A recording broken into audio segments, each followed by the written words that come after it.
வணக்கம் பாட்டி. என்னை எதுக்கு கூப்பிட்டீங்க? ஓ, முகிலன், செல்வி, வேலு, நீங்களும் இங்கே தான் இருக்கீங்களா? வாமா முத்து, இதை பாருங்க. இதை பார்க்கவே ரொம்ப வித்தியாசமாக இருக்குது. திடீர்னு சத்தம் போடுது, மினுங்குது. ஆமாம் உமாக்கா, இதை பார்த்தாலே பயமாக இருக்குது. யாரும் பயப்படாதீங்க, உங்களை எல்லாம் நான் காப்பாற்றுறேன். இதை பார்த்து பயப்பட வேண்டிய அவசியம் இல்லை பசங்களா. இது ஒரு மொபைல் ஃபோன், தமிழில் கைபேசின்னு சொல்லுவாங்க. என்னது, கைபேசியா? அப்படின்னா கையில் பேசுவாங்களா? மொபைல் ஃபோன் மூலமாக நாம் தூரத்தில் இருக்கிற ஃப்ரெண்ட்ஸை பார்க்கலாம், அவங்க கூட பேசலாம்.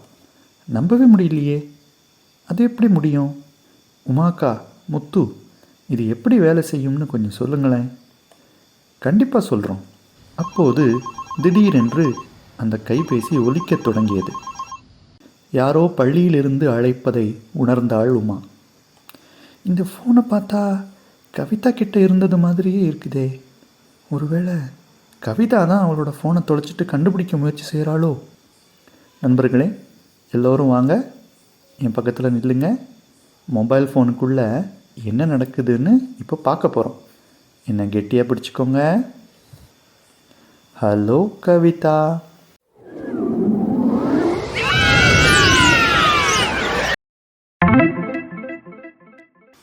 இது எந்த இடம்? நாம் இப்போ எங்கே இருக்கோம்?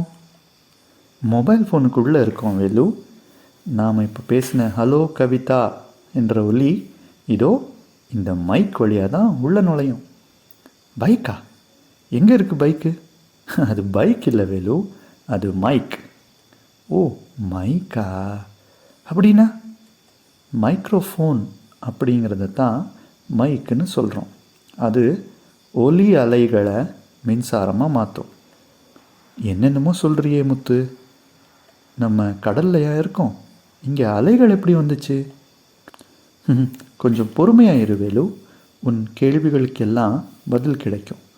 இங்கே பார்த்தீங்களா, இதுதான் மைக்ரோஃபோன். மைக்கில் கம்பி சுத்தப்பட்ட ஒரு காந்தம் இருக்குது.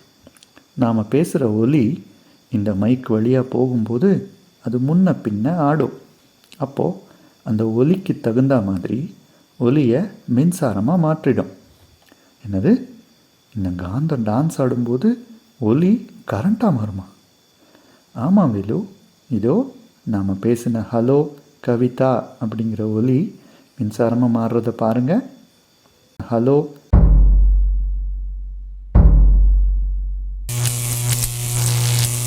கவிதா